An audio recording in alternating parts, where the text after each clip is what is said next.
Hello সবাইকে, আজ আমি বানাবো বেঙ্গলি স্টাইলে চিকেন কষা। ম্যারিনেশনের জন্য 1 চামচ আদা রসুনের পেস্ট, স্বাদ মতো নুন, 1 চামচ হলুদ গুঁড়ো, 1 চামচ কাশ্মীরি লাল লঙ্কার গুঁড়ো, দিয়ে দেবো 4 চামচ মতো টক দই, আর লাস্টে দেবো 2 চামচ সর্ষের তেল।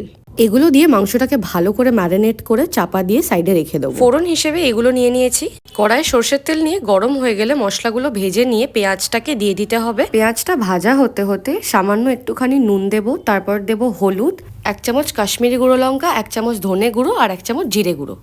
এবার লো ফ্লেমে ভালো করে মশলাটা কষিয়ে নেবো। দিয়ে দেবো একটা কুচিয়ে রাখা টমেটো, ওটাকে ভালো করে কষিয়ে নিতে হবে। এরকম মজে যাওয়ার পরে দিয়ে দেবো একটু জল, তারপরে ভালো করে আবার কষবো। এবার ম্যারিনেটেড চিকেনটা একে একে দিয়ে দেবো মশলার মধ্যে। ভালো করে চিকেনটা মশলাটাতে মিক্স করে নেব, তারপরে এটাকে 15-20 মিনিট চাপা দিয়ে দিয়ে রান্না করব। রান্নাটা করতে করতে যখন দেখবে জলটা এরকম ছেড়ে এসেছে, তারপর একটু নাড়িয়ে চেক করে নেব কি সেদ্ধ হয়েছে কিনা। মাংসটা এরকম কষা কষা হয়ে গেলে এবার নামিয়ে নিতে হবে। ব্যাস, এবার আমাদের চিকেন কষাটা রেডি।